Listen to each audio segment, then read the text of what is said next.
We'll call the November Health Committee meeting to order at 10:04. Councilor Legg, could you give our invocation, please? Lord, we thank you for this day that you bless us with. We ask that you guide us, bless us with your wisdom as we make decisions through this day of tribal council. In your name we pray. Amen. Thank you, Darrell. Shelley, do the roll call, please. Yes, sir. Mike Dobbins. Here. Dora Petzkowski. Here. Keith Austin. Here. Danny Callison. Here. Julia Coates. Here. Sean Crittenden. Here. Joe Deere. I'm here. Rex Jordan. Johnny Kidwell. Darrell Legg. Here. Wes Snowfire. I'm here. Joshua Sam. Here. Mike Shambaugh. Here. Melvina Shotpout. E.O. Smith. Here. Condessa Teehee. Victoria Vasquez. Ani. We have a quorum. Thank you, Shelley. In reports, the first one was from the Claremore Service Unit, Mr. George Vallier. Minutes. Okay, I'm sorry. While he's walking, I would entertain a motion to approve the minutes. So moved. Second, anywhere? All those in favor? Aye. Okay, minutes are approved. And perfect timing, George. Good morning.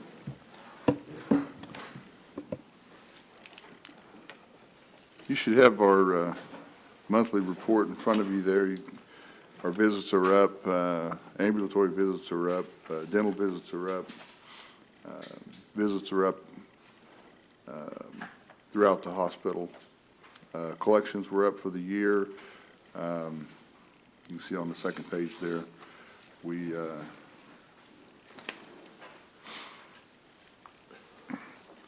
collected just under $34 million last year, which is an increase from the year before. So things were going well there. Our 7-day positivity rate for the past 7 days is 15%, 15.36%. In the month of September, we tested 2,219 individuals with a positivity rate of 19.5%. Things are getting better at the hospital. This morning we had with 6 inpatients this morning and 0 COVID patients. So, perhaps it's turning for the better. Any questions? Questions for George? Yes. Mike? That's good news. I also read a report which the United States has kind of been mirroring Europe in that Europe is starting to see another wave of the COVID, especially in unvaccinated areas. And that says the United States tends to go through the same thing, but months later. What is our vaccination rate for the nation? Do you know what percentage of our tribe has been vaccinated? I don't know that, sir. I don't have that number in front of me. Okay. Well, it seems to be that they're seeming to think it's going to hit the United States in this winter, because especially in the places that are unvaccinated, because that's what they are seeing in other countries. So hopefully not, but we'll see. But that is good news that it is down. Yes. Thanks, sir. Joe? Mr. Vallier, how are you? Good. Yeah, it's just more of a comment. As we talked before, we went over there the other day to get the boosters and all that with the family, and the nursing staff, what I was impressed is when we checked into screen and when we left there was 25 minutes, and that included the 15-minute waiting time. So I don't think there was 6 people in that row of IHS the whole time I was there. So the routine and how they were getting the process was pretty quick. But I mean, hats off to them, because there was a line to get in, but Yes. they were doing some cattle moving, and it was pretty impressive. So, Well, thank you. but I think your staff has it down. So just reach out to them and tell them keep going, doing what they're doing. I know it's COVID and stressful times, but they were doing really great. Thank you, So- sir, I will. All right. Danny? George, and I'd like to concur that. I went and got my booster at your place, and I was treated absolutely Good. great as I went through Thank and you. without very little time. Are we still working on our situation where you and I had a conversation? Are we closer to maybe? Yes, sir, absolutely. I've spoken to both contract health offices, and we're going to get together and start working on trying to consolidate some of those, not necessarily consolidate, but we're going to try to contract with some of the same vendors so that there's no gap between the providers that Cherokee Nation Contract Health uses and the ones we use. We can close that gap. Okay, thank you very Absolutely. much. Thank you, sir. Yes. George, yeah, in your report, all visits are up this month. Yes. Was that, what do you attribute that to? Is that the fact that at Claremore, you've kind of gone beyond, you've gotten into non-emergency care now, or in all areas now you're going into more quote-unquote routine care? Absolutely, yes. People stayed away for so long, they were so afraid to come back in, the way we saw it, that now that numbers are starting to go back down, people are coming back out and getting the routine preventive care again. So hopefully that trend stays like that. Thank you, George. Other questions for George? See none? Thank you, George. Thank you.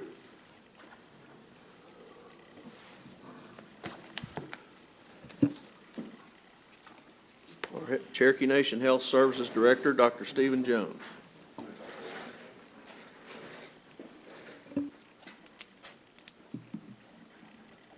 Good morning. Morning. Kind of unusual to be meeting this early, huh? All right. It's all right if we go ahead and get started.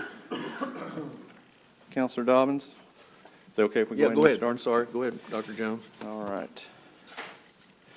First thing I want to do is kind of just go over the highlights of the report as we normally do. As you see in the report, there's a few things I want to point out. Our referral approval rate, 96.2%. That's usually stays somewhere between 96 and 99, so that stays about the same, and we're still in that window. On the page before that, I want to point out that we see some numbers starting to increase in our surgical procedures. We have reopened our elective surgeries up to 75%. That committee convenes every 2 weeks and looks at our hospital bed availability, looks at our staffing availability and things of that nature, and then we've slowly increased that. We're up to 75% now. You can still see in the ED and urgent care, 5,500 patients we're seeing, so we're still having high numbers of people using our acute care availability. And then for dental, our patients' numbers are going back up. We are fully up to 100% in dental. Our patients are back up to, our staff is running full 100% of their schedule. So just want to point a couple of those things out, and we'll slowly increasing some of those service lines as we've been able to open up access. The main thing was our hospital, of course, and as the COVID numbers have gone down a little bit, we still have a lot of people in the hospital for other things. We did go through a week, I know we're talking about September, but last week we did go through a few days where we had no COVID patients in the hospital. Checked this morning, we're back up to 4, so that trend is still hanging in there, and we're starting to see a little bit increase over the weekend. We saw a few more numbers on testing and positives, so I know Dr. Gann's here, and he probably will speak to that, so I won't steal his thunder. I'm going to move into some of the things that I want to share with you. Currently on vaccines, we've administered on COVID vaccine 87,045. I did pull the numbers as of this morning on the new child vaccine. We've given 319. Not as much uptake as we had hoped, but the numbers are coming in. People are starting to bring their children in. And on teenagers up to the age of 18, we've done 5,894. So we have seen a little bit of a slow increase there, and we have been able to administer some of those. Community flu events, We've done over 6,000, around 6,500 flu shots in those community events, so we are continuing to do those. If you'll, I told you last time that's posted, the schedule's posted on the Cherokee Nation website. So if and when we're coming to your area, if you would help us get the word out. I know we're putting things out on social media, but it still helps from, you guys advertising too, that we are in the area and we can get those people vaccinated as quickly as possible and as efficiently and as easily as possible while we're there. So save people a trip. One of the things I want to talk about on vaccine, this is a little bit of a issue that you'll see more and more coming out on it in the next, today and this week. Many of you may already be aware that the Center for Medicaid and Medicare came out with some guidelines from the Biden administration on November the 4th that mandated that all health systems have a mandatory vaccine, COVID vaccine, or COVID vaccination. There are a couple of exemptions. The two exemptions that were noted were for medical reasons and for religious reasons. The medical reasons, we're working on our policy on how we're going to validate that. It does have to be signed off by a doctor, and then it'll be reviewed. If it's someone outside of our medical system, then it'll be reviewed by our medical directors to determine the validity of that exemption. The religious exemption is to be determined by HR. That is something that is federal. It's going to follow the federal guidelines on that, and I'm not absolutely 100% sure on what the stipulations will be on that. We have to have it in effect and be essentially vaccinated 100% of our employees by January 4th. So that means if you back it up, we've got to start now in order to get that in place. If we get audited, they're going to pull employee records, and they're going to want to know if someone's not vaccinated, why, and you have to give the reason why, and it has to be valid. Other than that, there's no exceptions. It pertains to students. It pertains to anybody that's working in the health system, our residents, our career services folks that come in and work, anybody that volunteers into the health system. If they're going to be inside our health system, then they're going to have to be vaccinated. Unfortunately, there is not a lot of leeway in this, and the ones that do have exceptions will have to be tested. So we're working on a testing policy. We were already working on it. We've had to modify it because we were going to use home tests to validate that, and that's not allowed.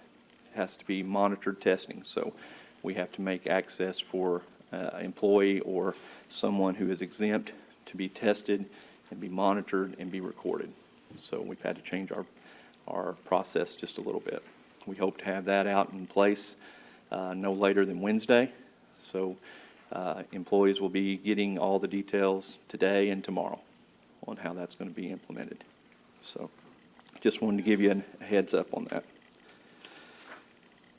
Medicaid expansion.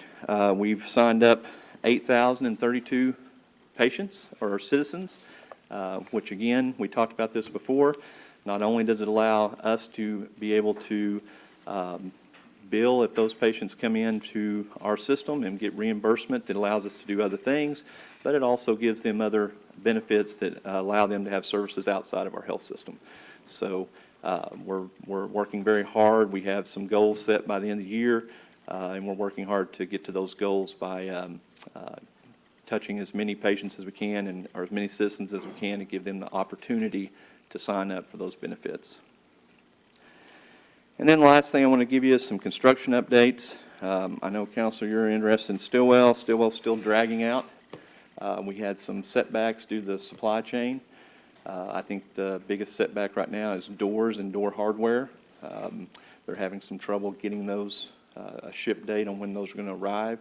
Of course, we can't open without doors and door hardware. So, but other than that, the project's been moving along really well. They had some issues with a few changes that needed to be made to make things a little better, function a little better. But the biggest concern right now is supply chain. We still have a tentative date set in the next couple months. Actually, the latest will be around February So just depends on when we get those doors and that door hardware. But they're continuing in the other areas that we were planning on doing after the opening of the clinic, like the parking lot. So they'll start working on the parking lot while we're waiting on those doors to get here. Okay. Salina, we're still working on the master planning phase, starting to meet with staff and figure out what the functionality of the clinic and what areas we need to increase our size and what areas need to sit adjacent to one another to make it function better. So we're starting to engage in the staff and do the planning there. Nowata, we have the optometry and dental expansion.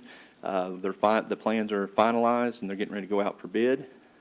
Oshaleta, a dental and primary care expansion. Again, plans are finalized and getting ready to go out for bid on that. Muskogee, we have an additional add-on to that clinic for a new CT scanner. We bought that with some of our ARPA money, so that's going to create access to some care there that patients won't have to come to Tahlequah to get. Same thing in Veneta. We're adding a CT scanner in Veneta, again, to allow those patients to not have to travel to Tahlequah, to have that service right there on site. And then the last thing, of course, is the hospital, and we're still working with consultants, working on how things are going to be laid out. And we're to the point now of looking at logistics, how patients move through the building, how elevators work, how patients will park, how they will come in, so as well as staff. So we're still in some very in the weeds on planning on that before we come out with our final plan. So that's my updates. So if there's any questions, I'd be glad to answer them. Daryl? Yeah, Steve, what is the consequence for us as a tribe if we do not enforce a mandate to get vaccine for our employees? Are we sovereign? Are we dependent on the money from IHS funds? But why would we, as a sovereign nation, enforce mandatory vaccinations for our folks? Well, CMS is what accredits our hospital and our healthcare system. So we do have to follow their regulations. I guess you could, and that's a legal question. I don't know. I can't answer that. Just in my own opinion, you could say we're sovereign. We don't have to follow your regulations, and they could say, well, we're not going to accredit you, and you can't bill for any of our services. So there are some fallbacks on that. Gotcha. But we do need to be accredited. They look at us and make sure we're doing patient care the right way. So we are dependent on them, just like every other health system in the nation is. You know, in order to be quality healthcare system, you need to have that accreditation. They are the people who oversee us and check us. So. Okay, Danny? Dr. Jones, what will actually happen to somebody if they do not get vaccinated in the health system? If there's not a valid reason, then they will not be able to be employed in our health system, unfortunately. And that's across the nation. This isn't something that Cherokee Nation is saying this is the way it's going to be. This is a federal mandate, and it's not going to be as simple as I will not work here and go work there. It applies to all healthcare systems, nursing homes, ambulatory care units. I mean, it applies to everyone that delivers healthcare, basically. Other question, you and I had a discussion about where the state has adopted this no patient left behind, you know, about having them with our COVID restrictions in our hospitals. Are we working on, is that something that we as Cherokee Nation has to abide by? And specifically, which part of that? Well, if somebody's having surgery, they can't have visitors, they can't have anybody in. Yeah, we have relaxed that a little bit. We've relaxed that to the point of allowing someone to have one visitor in certain circumstances. But it is difficult because we can't test the visitors, and we have to protect the other patients that are on the floor. And so it's a very fine line walking this balancing act. We do have some exemptions or exceptions for certain situations. For example, if we have an elder that's having a hard time understanding, then obviously we let a visitor come and sit with them through the whole process, even if they're just being evaluated.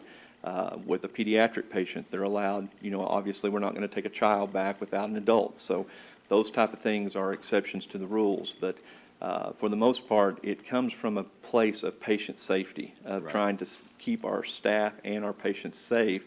And, our staff, we don't want our staff being the police and monitoring who's going up and down the halls on med-surg. That's not really, they need to be focused on taking care of patients. So, there are some rules, and we've followed those rules, but we've tried to relax them as best we can. Because we do realize if you're in the hospital, it's a place where you need someone there to support you, and we're going to bend those rules as much as we can to allow that. But, again, at the end of the day, it's for patient safety. Another question, I'm sorry, I had several, but I have a Cherokee citizen that is going to be completing med school, wants to practice in the Inola area. Does the healthcare system have any way to help him open up his private practice, or is that just something he's on by himself? I don't know of anything like that. There might be something through IHS where in an area where it's underserved, but I don't know for Okay. sure. Of course, whenever they graduate medical school, the next step is a residency program. So they'll go into a residency program for a while before they actually are out to practice. So that would be the next step. And a good thing, I had a constituent that lives in the Inola area that was having a really hard, needing a root canal. And anyway, she went to Three Rivers, got her in immediately, got it done, got everything done with her, and they were very thankful for that. So, I mean, that's a good side of the health that we get to experience. So thank you all very much for that service. Yeah, and any of those type of things that you guys, I was just visiting with Counselor Jordan before the meeting, and anytime you get something positive back, whether it be a text or an email, if you'll send it to me, we will share that with the staff. It means a lot to them. It helps morale. Even if it's just a screenshot of a text, we try to share that and let people know that they're appreciated, not just what we say all the time, but to see that a patient or constituent really is appreciative of them, it means a lot to them. Thank you, sir. Thank you. Counselor Austin. Keith? Yes, Dr. Jones, what is the rate of unvaccinated employees we have at this point? The last numbers I saw, we were as a Cherokee Nation employee, employment was around 75 to 77%. So I haven't seen the numbers recently, but that was the last numbers I saw. Because there is another federal guideline that came out, and again, I'm just talking about the health guideline, but there is a OSHA guideline that came out that affects all employers of over 100 people. And I'm not as up on that one because obviously I fall under the CMS one, but there is similar guidelines that came out from OSHA. So we don't have separate data on our health employees' vaccination rate compared to our government employees' vaccination rate? I don't, and that's, we can't go into the health record and look at that kind of thing. We do it strictly on volunteer basis on what information we've been told, and whenever they did the incentive for people who were vaccinated, people freely gave that information, and I think that's where those statistics come from. Okay. Well, thank you. Sure. Sean? Yeah. Doctor, the medical exemption, that's pretty well spelled out already, right? Yes and no. So again, there are people out there that will sign a medical exemption that may not be valid. So if it's inside of our system, then obviously we're going to accept that. If it's outside of our system, when someone brings us a doctor's note, just like anything else, just like FMLA or anything else, when someone brings that, then we will have our medical professionals review it to make sure that it is valid.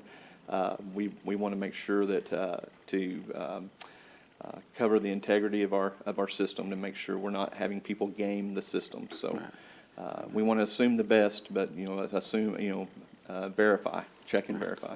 Right, and on the religious exemption, now that hadn't been spelled out real clear, or has it? I'm not as up on that because that's going to fall under the HR process, and it's under the federal religious exemption guidelines. It actually specifies that out in the CMS rule.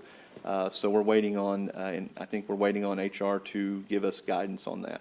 Okay, and do you think that'll come before the day that they have to have I'm assuming that that's going to come out today or tomorrow. Okay. Okay. All Yeah, right. I mean, our plan is to get this out by, like I said, at the latest Wednesday, so we have people have time, because I think December 6th is the latest that you could get the first dose and still be in compliance by January 4th, unless you did Johnson & Johnson, which is a one-shot vaccine.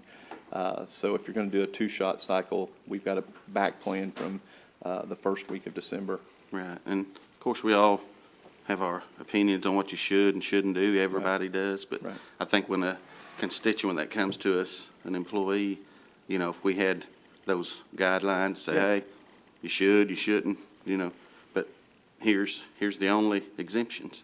Yeah. And I'd be real interested in seeing those just as soon as you see them, if you could Yeah. email that out to Yeah, us. I'd be glad to get the policy out, and I'll make a note to share that policy with you. Thank Okay? you. Yeah. Thanks, Doctor. Mike? So the mandates on vaccines and the nature of where we get our money, I guess really specifies that this is what we do, because those guidelines with that money, those are the guidelines of that money. So, you know, being sovereign, I mean, even though it doesn't mean we always can pick or choose, you know, depending where we get our money. So we could actually, I guess if we said no, we could actually, maybe, I hate to say it, but we could even sovereign ourselves out of millions of dollars if we choose to do so. Is that correct? Not only that, but having an accredited hospital also, or a accredited healthcare system. I mean, yeah, if we take ourselves out of that, I'm sure there's lots of other collateral things that would happen, but the most important thing from our standpoint is having that oversight to make sure that we're delivering the best possible care that we can deliver, and having that third party that comes in periodically and looks at us ensures that we're giving the best care to our patients.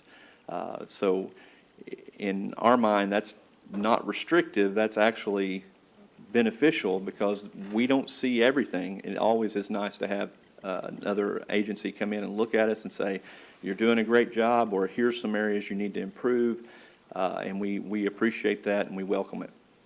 Thank you, sir. Wes? Hey, Dr. Jones, two questions. Had a constituent ask about trying to get a neurology appointment. I guess, is it very difficult to try to get on schedule with a neurologist? We have some agreements with neurologists, with RBI, Regional Brain Institute, and some others. So, you know, it really depends on their schedule. Obviously, we can't make them let us put a patient on their schedule. We do the recommendation, we do the referral, and then we have people in our system that work with their schedulers to get somebody on. I don't know of anybody that's been denied. There may be a waiting period. Right. Because we don't control, they're not in our system, so we don't control it. We just contract with them for that service, because we don't offer that service directly. If he is a insured patient, can he, basically, I guess what I'm getting at, he's having problems. I don't know if y'all have experienced this with other patients. It's just one particular case, and I may get with you off record on it. But as though he can't get on the schedule. They said, we don't know when it's going to be unless someone falls off. That's just how it's going to be. Since he's insured, can he go back to Contract Health and say, I know you're contracted with this group, but they can't schedule me. Can you look somewhere else outside of your contracted network, since I'm already approved for my insurance to be seeing that service somewhere else? So for us, if we're not contracted with them, then typically no. Okay. We need to have that contract, and what that contract is ensures Right. is that we will pay you when we send our patients to you. Right. And we're the payer of last resort, so if they do have insurance, that's great. It doesn't push them in front of anybody or behind anybody. It's a triaged situation, and depending on the severity of the need, will determine what that provider, contracted provider, will put them on the schedule. Because we do have some situations where we have a person that's had a stroke, and typically those patients will get moved to the front versus someone who is waiting for an evaluation. So it is kind of a triaged situation, and we allow that provider that we contract with, because they are the expert in that field, to make that judgment call. And then regarding on insured people, I've had two cases in the past month where I guess we show citizens who don't have insurance that they could get on Blue Cross Blue Shield. It's primarily very beneficial for Native Americans to use that insurance provision. One of them stated that he was denied for a while on referral, but was told that if he got insurance, he'd get approved. So he got insurance, got approved from his referral. That did bump him to the front of the line, it sounded in his story. And then now, as he's getting his insurance payments, they've started going up. So there's that case, and then another elderly person who had insurance that they were getting through Blue Cross Blue Shield was the same thing, was kind of the premiums were going up that they had initially started with on getting those things. I'll just get with you off record on that, because I think they're probably a little bit more indicative to time and not just for this body's concern that need to hear that. So let me address that the first statement. So part of our requirements, if you come to us and we're going to refer you out for services, part of that requirement is to go through one of our patient benefit coordinators. Right. To make sure that we've tried every way possible to get you covered. Now, does that mean you have to purchase insurance? No, but it does mean that you have to go through it, because in some cases we found where you're eligible for coverage at no cost. And that no-cost coverage helps us in our health system. But it is required that you at least sit down with a patient benefit coordinator, depending on the type of referral it is, and have that conversation before that referral can be moved forward. It takes very little time. And so some of those where you're saying they weren't able to get through until they went through that process or had insurance, it's not necessarily that they have insurance, it's just that they went through that process, because we are the payer of last resort, and we have a very limited amount of money to spend in that budget category, and we want to make that money serve as many citizens as we possibly can over the course of the year. So that requirement, there are situations that I'm aware of where a person is waiting on cataract surgery, but they have not done their part and met with our PBC before we can finish the referral. So those are requirements of the referral to be sent to the outside provider prior to the referral being completed. Now, if it's an emergent referral, obviously that step is bypassed. Right. But if it's something through routine care, then that step is incorporated, and we do. If it's an emergency, then we come back and do that step later. On this neurological issue on getting scheduled, is that something that we send a lot of patients out for neurology? I don't know the number off the top of my head, but we do send quite a few patients for neurological consults, and we are always looking for opportunities to contract with more entities when we have a bottleneck. But to be honest with you, there's just not a lot of those services out there. We feel really lucky to have RBI working with us intimately inside our system. Not only are they coming to us, but they're open to us sending patients to them. So it's we've even made arrangements where they will be doing clinic inside of here at Tahlequah. So it's a good relationship, and it's a good service to have. Unfortunately, just like other service lines, there's just not a lot of those specialists out there. You probably already looked to it, and I'll just go ahead and move on to another question, but I just want to ask one more on the neurology thing. Would it be more conducive over a period of time financially to look at starting in that department and hiring internally to have that on site constantly, seeing as it might be a scheduling issue? We may be a part of that too. We may be seeing a lot of referrals there, and that may be the issue even if we provided that service in-house under our own roof, under our own employee staff. But is that something that we're looking at? Have we looked at it, or are we planning on looking at addressing that? So what we do when we look at opening a new service line is we look at what our referrals are. How much money are we spending? How many patients are we sending out? What is the number of patients that are affected by this type of disease process or illness or whatever? And so once we look at that and we determine that, then we do is it cheaper for us to contract it out? And what I say is more financially responsible for us to contract it out, Or is it more financially responsible for us to pull that service inside? In some cases, it is more financially responsible for us to pull that service inside. And as you've seen, we've started developing those relationships to pull those services in, like cardiology. You know, Right. that was something a few years ago that wasn't even part of our system. Everything got referred out, and now we have relationships where they're actually getting that inside. ENT was another one. And now we have a relationship where our patients are getting served internal of our system. RBI, or neurology, is something we're looking at currently. We're exploring it. We've got a relationship with them right now, and then we will start moving that relationship forward as we see more need for it. But we definitely try to do this in evidence-based fashion, not Right. just maybe because it is a priority right this minute, but we look at it over the long term. What is going to be the most beneficial for service lines for us to have internally? Right. Great.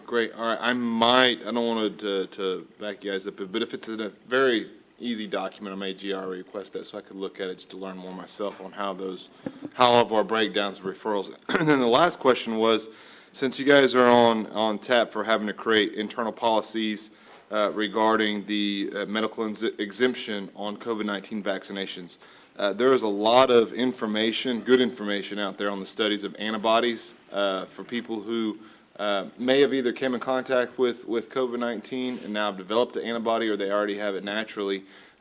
Is that something that we could look at as making a medical exemption, is where one of our employees could go take a simple antibody test, bring that positive test result back, and say, I don't want to get the vaccination? One is whatever reason they give, but also is that there's studies out there that the antibodies are more protective than the vaccination itself. So is I that think something that we would could look be at doing? that would be a legal question for the mandate and see if that falls within that. But I would say, just on my own, from what I've read of it, that is not considered an exemption. Okay, perfect. I'll get with the legal on that and ask them what's that on the description, because, there's a lot of reasons why people may not want it, and if, they're protected nonetheless, that might be a good thing to look at. So, have we done any studies ourselves No. on that? No, those are all done, we don't do research internally, just inside on our own patients. Those are things that our research institutes do, those Right. type of things. And of course, when we get that information, we'll look at it, but I don't see anywhere in that mandate that we received from CMS that has any Y'all have bearing. looked at, though, the antibody testing research? Have we looked at antibody testing research? We have looked at it. We do have the ability to do some antibody testing. I don't know that it has clinical significance. And that's the part, is a lot of things you can test for, but do they have clinical diagnostic significance? And that is something we leave for our medical team to determine, and for research to determine whether or not that is diagnostically significant or not. Okay, all right, appreciate it, Chair. Yeah, Dr. Jones, understood you said you're going to send to the council maybe a list of medical exemptions that we consider, that CMS. Well, consider. I think what I said is I would try to get the policy that we will be sending out. As far as the medical exemptions, I think that's something that is listed out in the mandate on specifically, but in categories. So we'll incorporate that into our policy into it, but it won't have a specific list of A, B, C, D, E, F, G.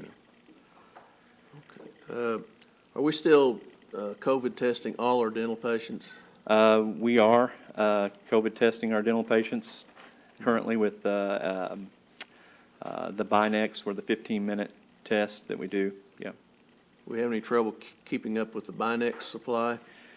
No, we've got adequate supplies right now, and they've incorporated that into their normal process and routine. So in the beginning, it slowed us down quite a bit, but I think they've got it down to how they're scheduling now to be able to work it in, and we've seen the production numbers come right back up. So as everything else, you get something like this and you adapt and you move forward. So roughly, how much per test does a Binex cost us? How much do we pay per test?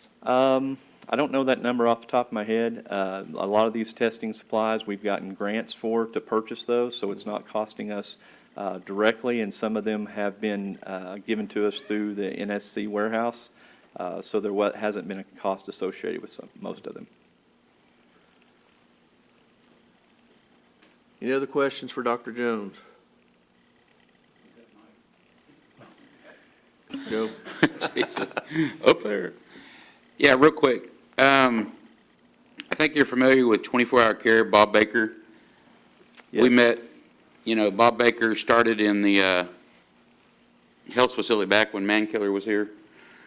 So he's a very good guy to be working with. He started 24-hour care.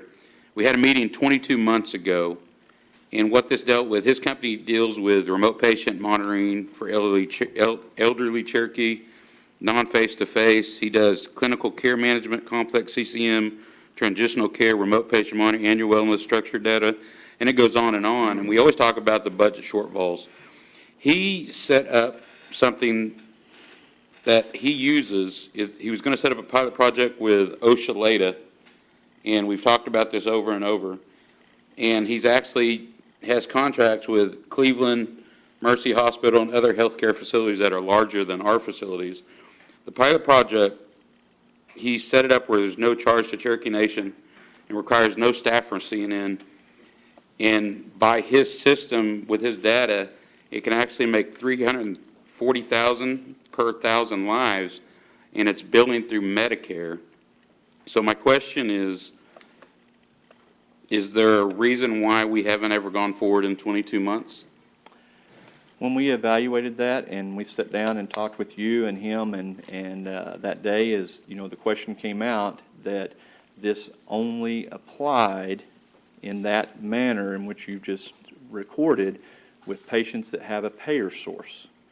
Any patient that doesn't have a payer source, it was expected that Cherokee Nation would pick up that bill 100% to pay him. So Cherokee Nation would pick up the bill. Let me say that again, just to clarify that. Those numbers that you have and have ran is Mhm. that, and those numbers are true for any patient that has a payer source, Mm-hmm.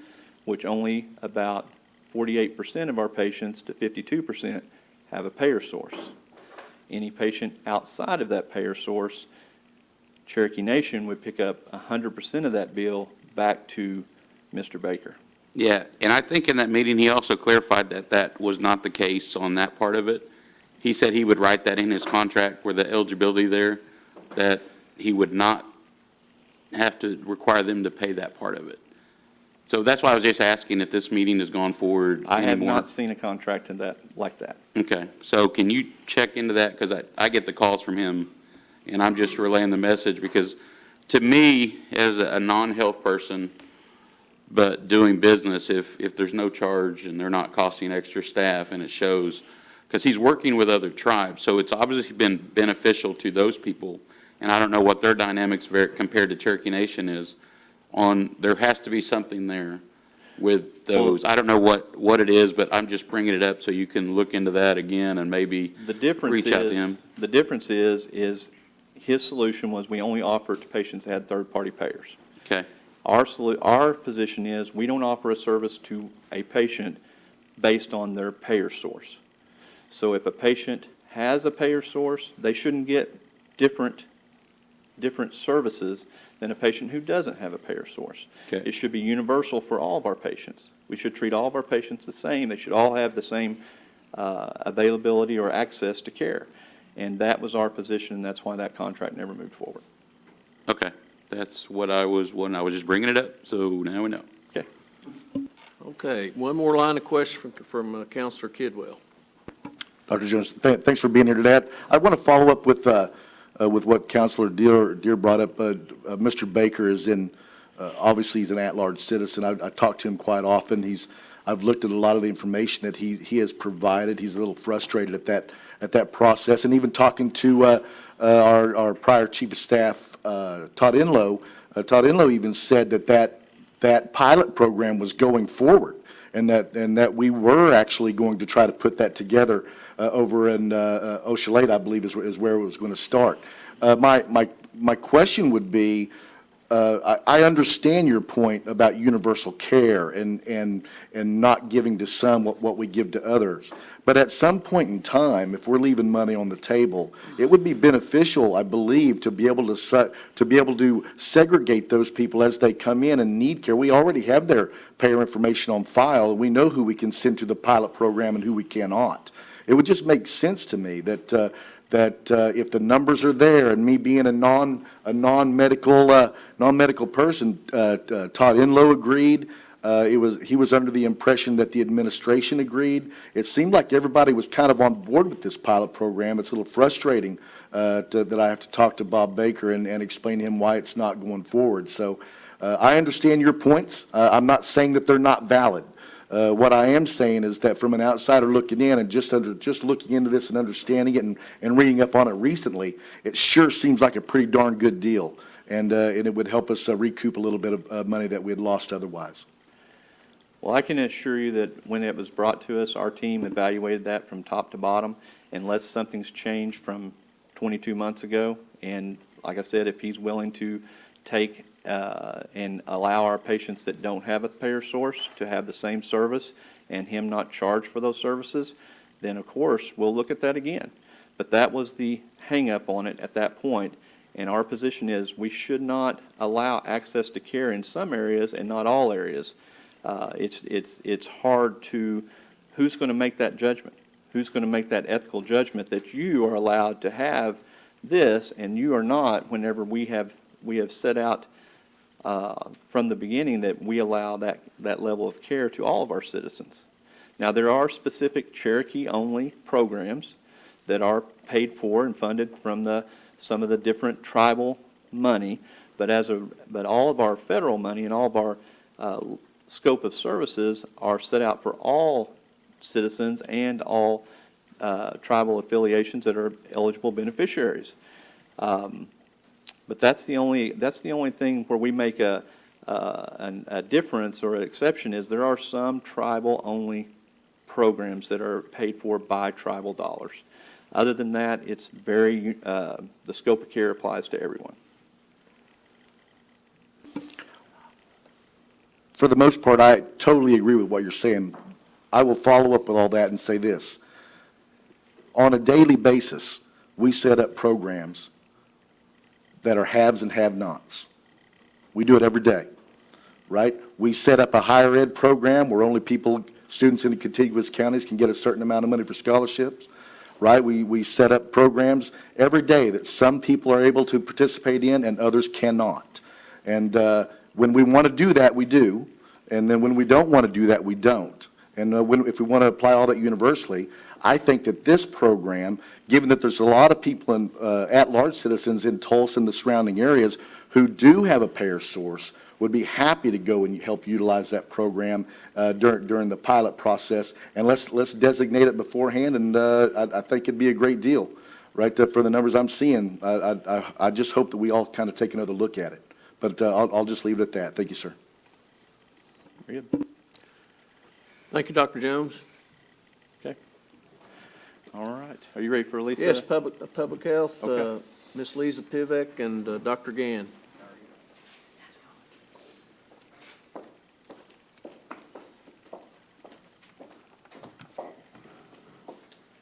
Good morning. I haven't seen you in a while. I'm really pleased to be here. And for those of you who are just new council again, I'm Lisa Pivek, Senior Director of Public Health, here to talk about public health and all the work that we're doing. And Dr. Gann is here to give you an update on COVID-19 and our status and some predictions, vaccinations. So hopefully we'll be able to give you some great information today, and I'll be happy to answer questions on our report as well.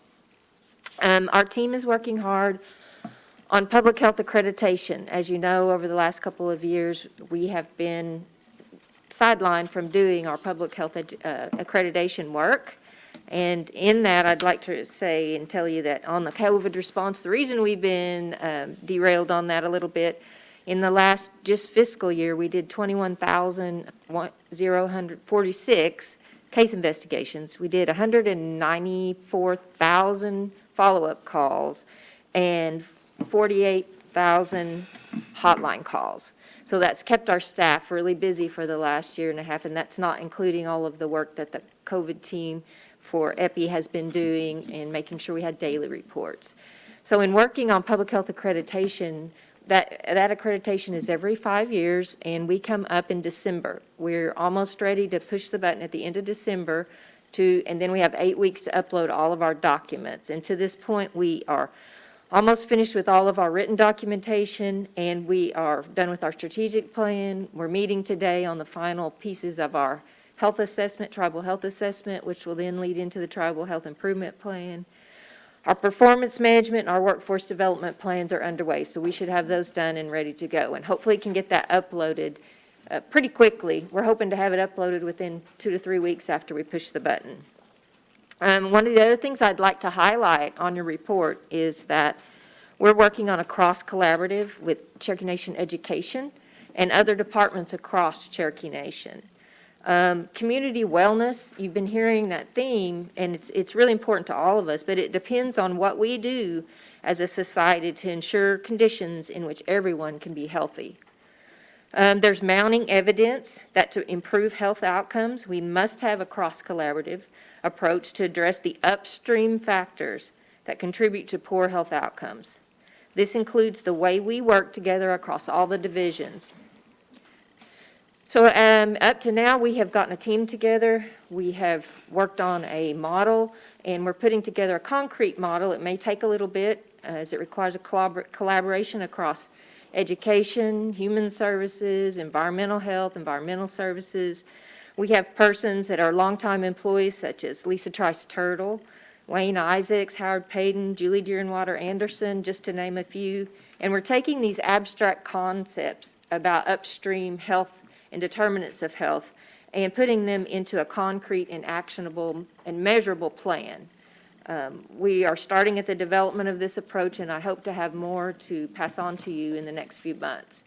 But I think those approaches are what most of the country is leaning towards. I think us as a tribe, in our history, we've done that. We've done a lot of collaboration, and it's time to do more formalized collaboration in realizing that those upstream factors, as you've heard Chief say, our job is to address those upstream factors so that the persons walking through the doors of our clinical facilities are walking in healthier than the years before.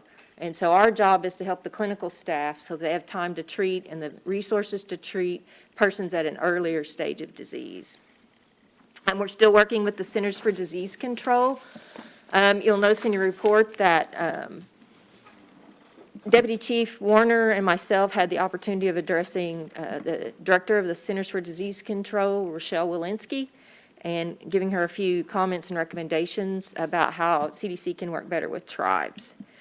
This, starting December 1st, I think we're still on for December 1st, one of the things that we've been wanting to do for a long time is have a community-facing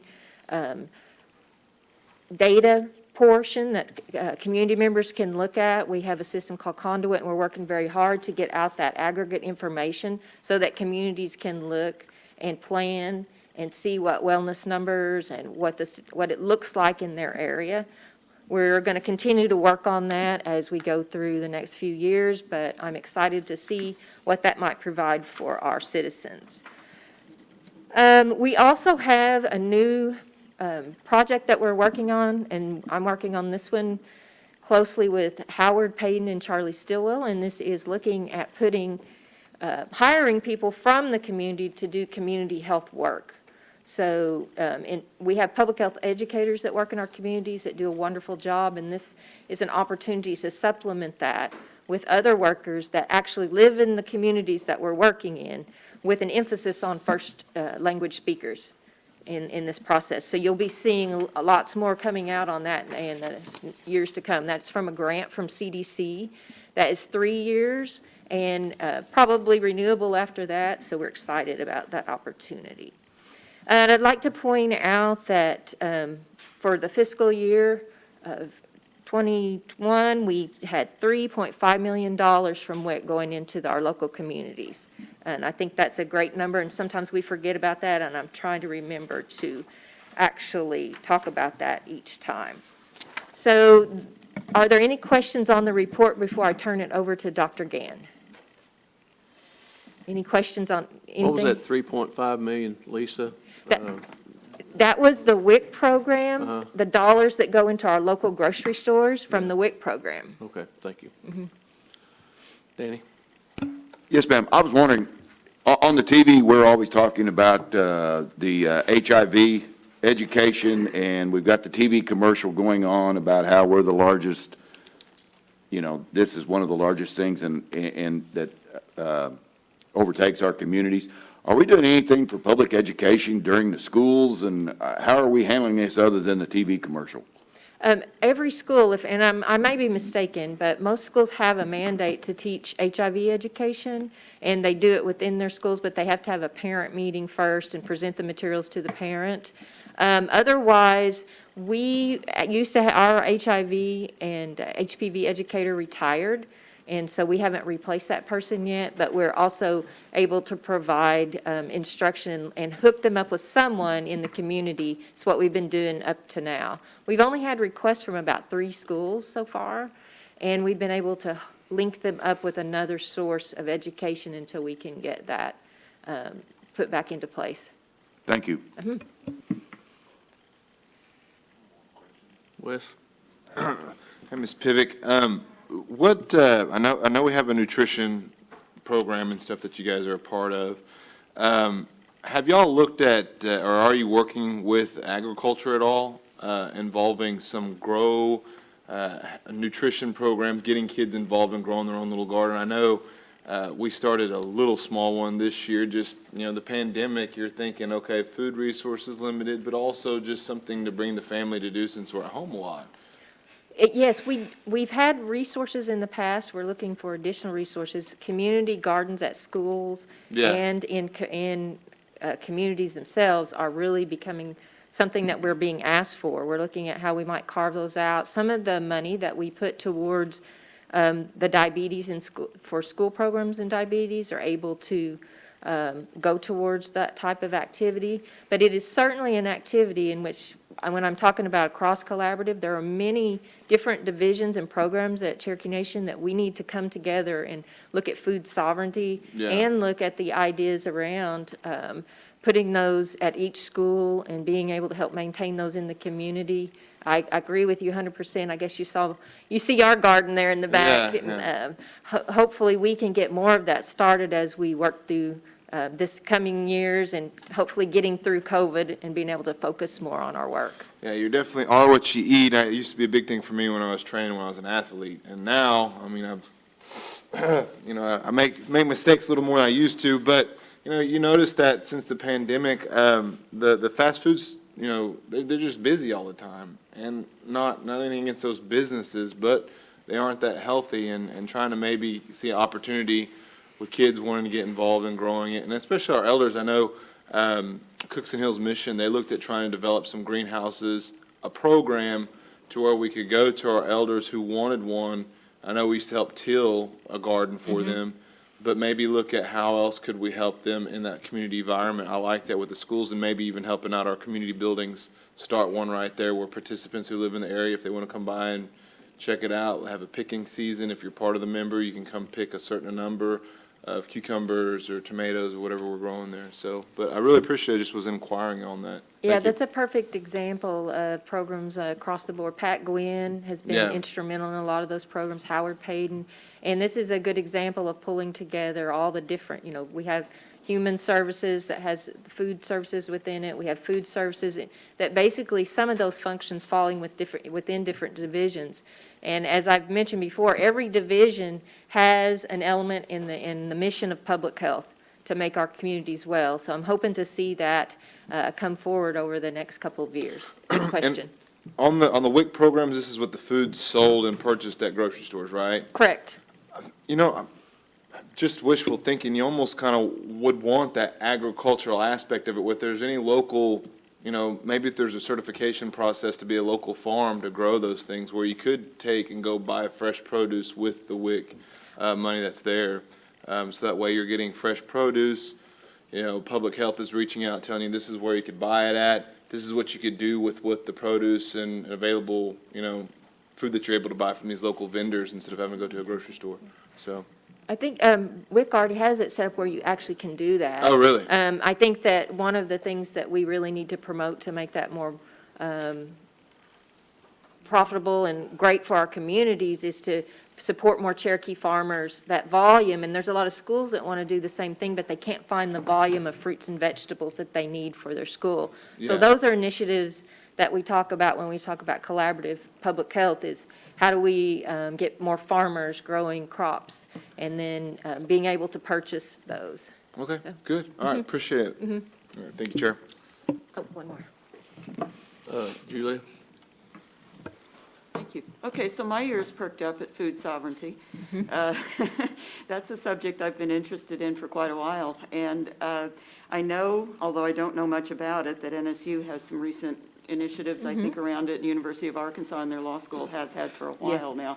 Do we have any collaborations or partnerships? Are there places to, you know, kind of hook in with them in any way? Or do we do that already? Or is that sort of more institutional than where we're at? Or For us in public health, we're working towards that, and I do know exactly what you're talking about. I've looked at that tribal food sovereignty guide that the University of Arkansas put together, and there's also, there is a professor at Northeastern who's reached out about tribal food sovereignty. And there are other projects across Oklahoma that really focus on food sovereignty, tribal sovereignty in food. And I think that I know that we're going to be looking at that closer in the future. And I cannot speak to whether or not other programs within Cherokee Nation may already have that moving. I know that the person who authored that manual from University of Arkansas, I've met her a couple of times through Pat Gwynn, who's been really instrumental in a lot of this work, so. may I follow up? Sure, go Yeah. ahead, Julia. You should have the floor. The woman, I believe you're referencing from University of Arkansas is a Chickasaw Nation citizen, is that correct? And she's fairly renowned in the field, I believe. Yes, Yeah. yes. I don't, and I'm going to space their name, First Nations Development has an ongoing conference, right, with a large section on food sovereignty that I've attended at least once. And I've never met a Cherokee Nation citizen there. Do you know if we send anyone to that conference and get involved with sort of these larger issues across Indian country? We probably, to my knowledge, there may be some other programs that do. We in public health don't. And that's kind of the things that I'm talking about when I talk about this collaborative work is figuring out how do we get together and do this commonly and figure out who all's doing it and then work together to leverage our resources and do more for those projects. There's a lot of people out there doing a lot of things in communities, and our job at public health is to facilitate and start to really move towards those collaborative partnerships internally and then externally as well. Thank you. Candessa, and then Wes has a follow-up. Yeah, I just wanted to follow up on that line of questioning from the at-large councilwoman, and it was Dr. Hardbarger, Dr. Tiffany Hardbarger Yes. at Northeastern State University. Last year, she had a program that was focusing specifically on indigenous food sovereignty, incorporating cultural lifeways, and it was very comprehensive. Unfortunately, it had to be modified due to the pandemic. She also is working with Cherokee students at NSU within this subject area, and has also worked in collaboration, I believe, with Dr. Melissa Lewis, who is, she's also working in this field as well. Dr. Hardbarger had planned to take a group of Cherokee citizens to a national conference, it may have been an international conference that focuses on food sovereignty as well. And she and her students have presented at the Northeastern State University annual symposium of the American Indian as well. So those are a few names for local individuals who are also Cherokee citizens who are doing work in this field that I just wanted to share. In addition, Dr. Clint Carroll continues his work with the with the Medicine Keepers. And he actually had a program, a grant-funded program that had apprentices in this program, Cherokee citizens, some of whom were graduates of the Cherokee Language Master Apprentice Program, were also involved in that. So there's a lot of exciting work in this field, and there are some names for you guys. Yes. If you are interested in reaching out to those folks, I'm happy to put you in touch with them, as I do have their contact info. Yes, Dr. Hartbarger has reached out a few times. This last 2 years or years, ever since February or March 1st of 2020, most of our staff has been almost 100% COVID response, and that's everyone down to every single person, including our administrative staff that keeps, does a lot of the budget work too, helping with that. So we've been working closely on that. I know Dr. Hardbarger does a lot of good work, and I know Melissa Lewis. I know Dr. Lewis. We actually met not that long ago, and one of my staff attended. Unfortunately wasn't able to be there. One of her community meetings from the Sequoia County area, and I believe there were some of those discussions going on as well. So hopefully we can pull all these pieces together. It's a goal that I've had for a long time. I'm working here. I've worked here almost 31 years, and have always seen the opportunity if we can figure out how to put things into motion collectively and maintain that. But that takes a lot of work, a lot of energy, and it also takes a lot of collaboration. And so I'm hoping that public health can facilitate that process in the next couple of years. Wes? Yeah, just to follow up on this food sovereignty thing, and it might help get more Cherokees involved and Cherokee growers involved. Tahlequah has a decent farmer's market, and I can only speak to that one as I go to it, semi-regularly with my family, and it's in my area.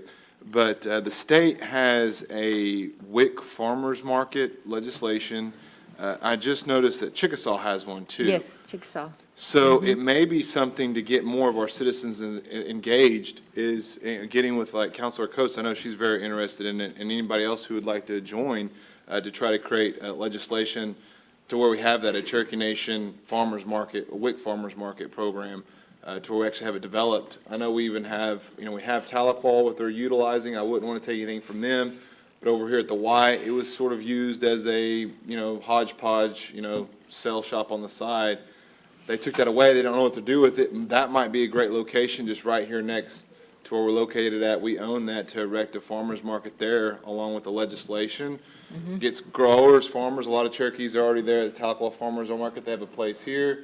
And then that might create a whole concept to get more people engaged with that. So Yes. I might buzz you on that too to see what I could do and get information to develop that. I think that could be a good idea, at least from where I'm sitting at, and I'm hoping others might sign on with that as well, so. In the early 2000s, we had a couple of grants from CDC, and we actually helped start the Tahlequah Farmers Market, the Yeah. Stillwell Farmers Market, and several others. And then they've taken off on their own, which is what we definitely want to Right. see, is something that we can help give seed money and help create, and then they take it on and continue the work down the Yeah. road. But definitely ideas around that. I think food sovereignty is extremely important. I think that putting together the right people and the right staff and the programs to leverage our resources is what needs to happen, and I foresee that happening over the next couple of years for sure. Good, awesome, appreciate it, appreciate it, Chair. Yeah. Lisa, on the schools and the community buildings, forming their community gardens, is there any type of job creation that's been talking about as far as, now there's some schools in our area, they do a wonderful job utilizing it. Being in different school systems over the years though, there's those that, they might have 3 tillers rigged up, they get the supplies, but never utilize it. And and the problem, a lot of times in the schools, there has to be a teacher take the lead. Yes, there You know, does. and like with all of us, time constraints, you know, as important as that is, it's a great idea, and here's the equipment if anybody wants to volunteer after they get back from their bus route type deal. Any job creation ideas that could be laid at the table when you guys are figuring this, somebody to put in that school, Yes. somebody to be in charge of that certain community building, just the old I word, incentive, sometimes Yeah, can yes. spark it better. That's, most of the relationships that we've had with schools have required an incentive to either, utilize their staff to do work. But you're right, and, Counselor Crittenden, I think one of the things that's really contributed to that over the years is the lack of state funding to your county offices. I mean, when you and I were growing up, 4-H was big, yes, and we had a lot of support from the county level, and there were people to assist our teachers with the work.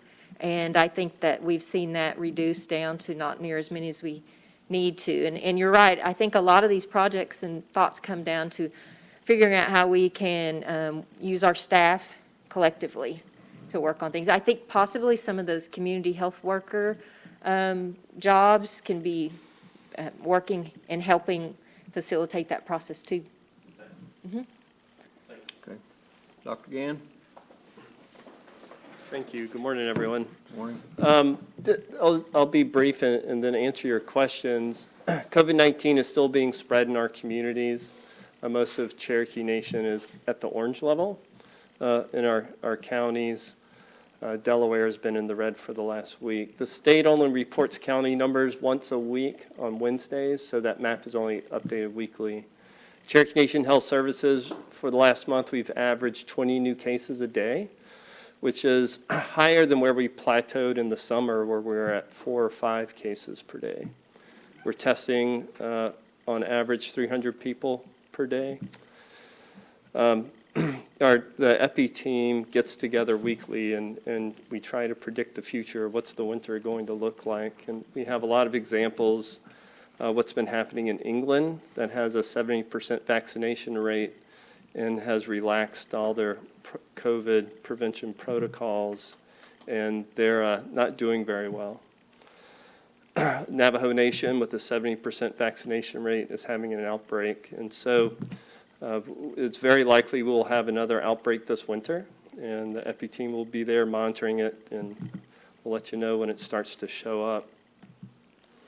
All of Europe is in the red except for France, Spain, and Italy. With Belarus, I don't know what's happening in Belarus, and also Russia is in the red. France and Italy are in the orange and increasing, and Spain is in the yellow right now, and they're increasing as well. So, and it's all Delta variant from the studies that they've done. One of the big concerns is that we're averaging around 500,000 new cases per day around the globe, that it's a breeding ground for a new variant. So we'll keep an eye on that. In Oklahoma, 100% of the cases sequenced last month in October were Delta variant. So nothing really new or concerning is showing up.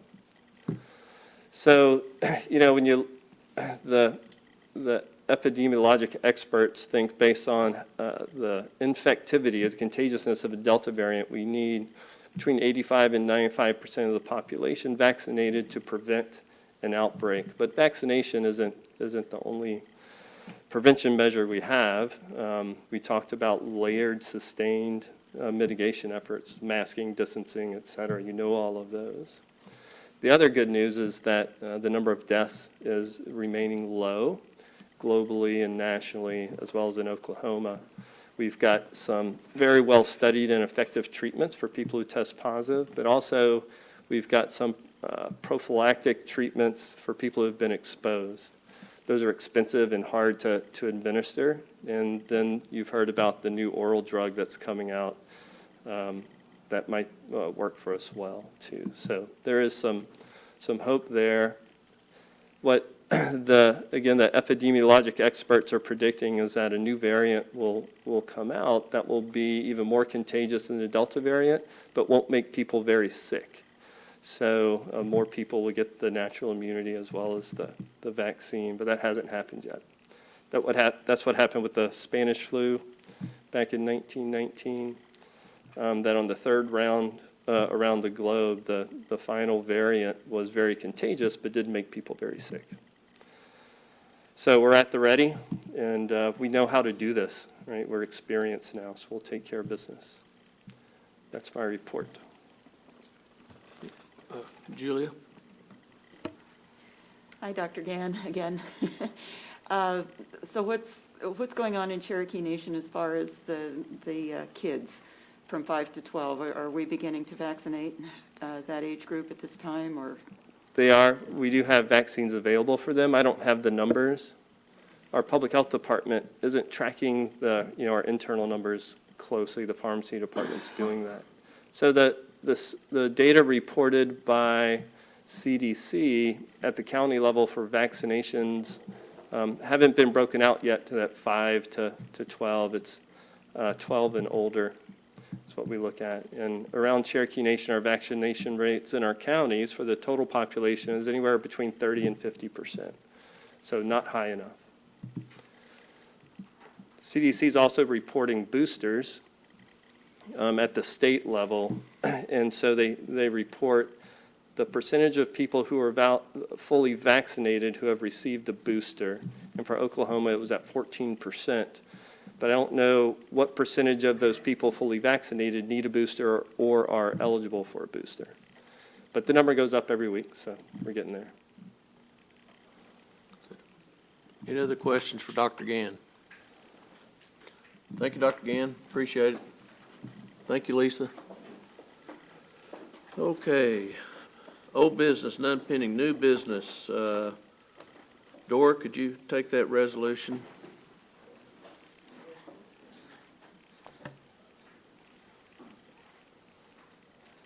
A resolution authorizing application to the Oklahoma Department of Transportation for the 2021 FTA Coronavirus Response and Relief Supplemental Appropriations Act, CRRSA program.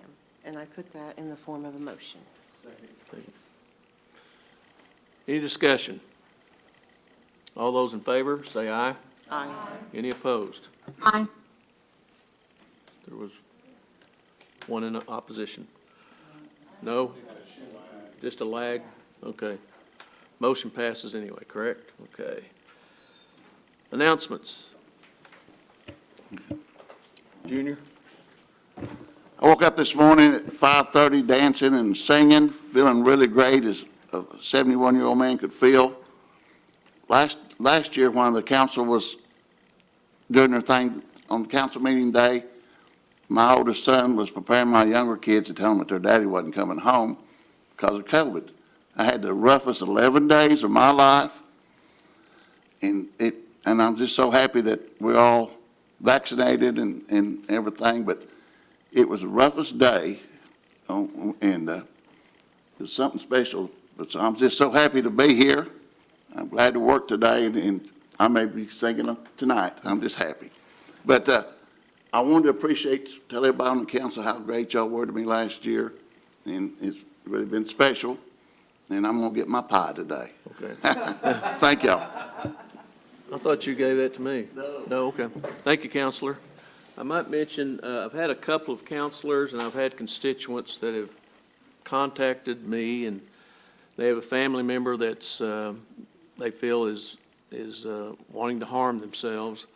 And so I'll be laying at your desk, Behavioral Health has put together some suicide prevention materials in here. Probably the most important thing is their hotlines that we can call or the constituents can call. So I'll be leaving this with all of you today. So if you see this, you'll know what that is regarding. They were provided by Behavioral Health. And next month, I plan on bringing someone from our medical school to kind of up to the health committee and update what our new medical school is up to. And I'm particularly interested in the admissions process, seeing where I guess we have 108 students now in our medical school. How many of those 108 are from in jurisdiction? Be kind of, I think, transparent to see how many students from J that are in the medical school. How many students from Muskogee that are in our medical school. So hopefully we'll have that arranged at next Health Committee. And the next meeting is tentatively scheduled for Monday, December 13th at 12:30. And I would entertain a motion to adjourn. Second. We are adjourned.